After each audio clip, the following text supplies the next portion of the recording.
Hello வணக்கம். இன்னைக்கு ஒரு இம்பார்ட்டன்ட் ப்ராப்ளமை பற்றி சொல்ல போகிறேன்.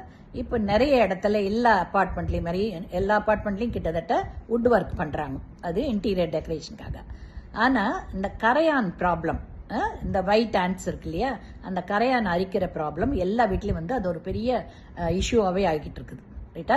அது கிரவுண்ட் ஃப்ளோரில் மட்டும் இல்லாமல் 14th ஃப்ளோர் 15th ஃப்ளோர் வரைக்கும் அது ஏறுது. அது எப்படி வருது என்னன்னு சில ப்ரிகாஷன் சொல்கிறேன், so that you can be careful. ரைட்டா? ஏன்னா அது வாட்டர் லெவல் இருக்கிற இடத்துல தான் இந்த ட்ரைனேஜ் இது வழியாக தான் வரும். அது பக்கத்துலேருந்து ஃபுல்லாக 14 மாடி இருந்தாலும் கிரவுண்ட் ஃப்ளோர்லேருந்து ஏறுது, மண்ணுலேருந்து தான் வருது.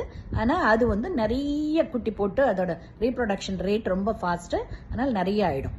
அண்ட் அது என்ன ஆகும் வந்துச்சுனாக்கா, கரையான் அரிக்கிற மாதிரின்ற பார்த்தீங்களா, அது ஈஸி ஃபுட், அதுக்கு வுட்டு எந்த மரமாக இருந்தாலும் அதை அரிச்சிடும். ரைட்டா? அண்ட் பேப்பர், அட்டை, இது எல்லாத்தையும் அரிக்கும். காட்டன் கிளாத்து அண்ட் ஒரிஜினல் பட்டு சாரீஸ் எல்லாம் அதெல்லாமும் அரிச்சிடும். இது எல்லாத்தையும் டோட்டலாக அரிச்சு அது ஃபுட்டாக எடுத்துக்கும். ரைட்டா? சல்லியாக ஆக்கிடும். அதனால ரொம்ப கேர்ஃபுல்லாக இருங்க. அண்ட் ஷெல்ஃப் எல்லாம் நம்ம திறக்காமலே வச்சுருந்தோம்னா லேஃப்ட்லலாம் நிறைய வந்துடும். டெய்லி திறந்துக்கிட்டு இருந்தோம்னாக்கா அந்த இடத்துல அவ்வளோவா வரதுக்கு வாய்ப்புகள் இல்லை.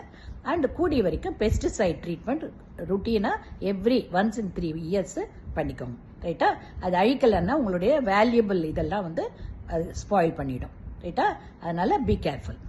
ரைட்டுங்களா?